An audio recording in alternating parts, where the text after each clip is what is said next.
right, 512 is your time, and new research shows the stress of work can actually take a physical toll on you. We know this. Yes. Yeah, a lot of people know this, but you might be surprised to find out exactly what it is about work that can hurt your body. Yeah, News 10's Jeff Maher is here with those details. Good morning to you, Jeff. Good morning. You guys feeling stressed right now? Not right now, okay but now. give us an hour. An hour, we'll see. Well, there are so many people stressed at work. This really shouldn't come as such a surprise, but a lot of people just don't link the stresses and the workload with the physical ailments that they're experiencing, like stomach problems and headaches. Now, this is video that all of us can probably relate to. Yeah. Things not really going your way at work. One of those days where you just know that you probably shouldn't have got out of bed. You're in meetings all day, you're tense, the boss is riding you hard, maybe you don't even like your coworkers. According to a post on SciBlog, researchers examined more than 70 studies looking at the relationship between work and illness. They found that organizational constraints, like not having the time or authority to meet your goals, results in gastrointestinal problems and fatigue.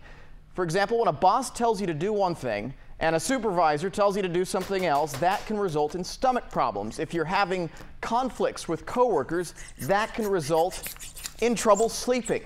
Well, that rubber ducky didn't help. I talked to a third grade teacher, and she has an interesting technique to calm her students down. Sometimes if it's stress with my students, then we'll even do jumping jacks or something right in the middle of class to try to calm down.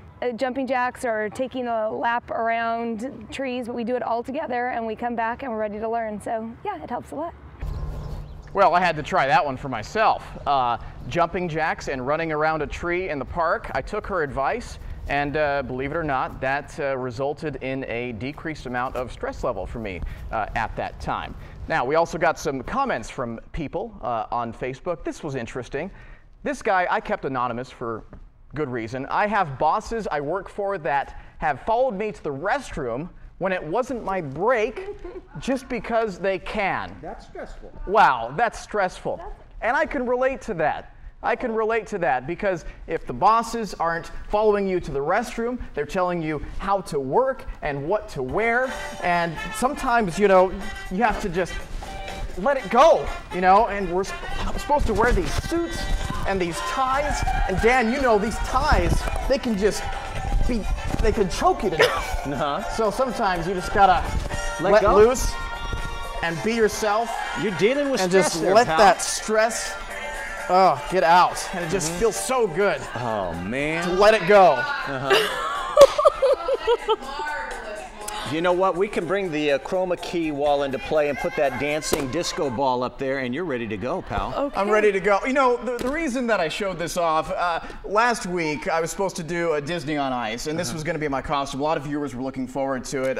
We had a big fire that broke out that I covered, so I didn't want this to go to waste. I spent $50 on it. But in addition to the stress story, yes, it has just lifted. Yeah.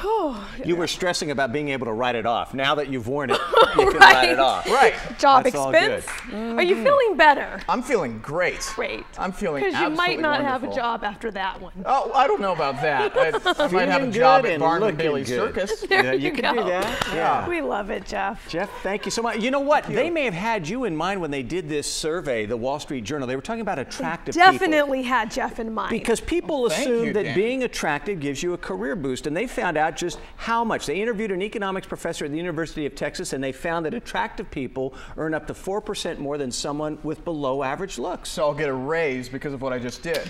Right, Awesome. and because you look great. Okay. Perhaps. But you know what? That's a lot of money. You add that up, that could be about $230,000 over a lifetime. So go with that disco shirt. There you go. Thanks, It's a Dan. good thing. At 6:44, let's check in on your money. You know what? You may actually still be able to work on your tan if you're around Jeff Maher here because of his lovely shirt. Take a look at that. It's a little too bright for me here this morning. Oh, he's even got some fancy moves. Jeff, babe, you look great. Yeah. But I would say you may want to put a coat on. I'm ready to take this off, actually. Are you? This has been embarrassing enough, and I don't know if you want to do that on air. Oh, what's going on? Oh, thank you. She's brought the coat. Thank you so much.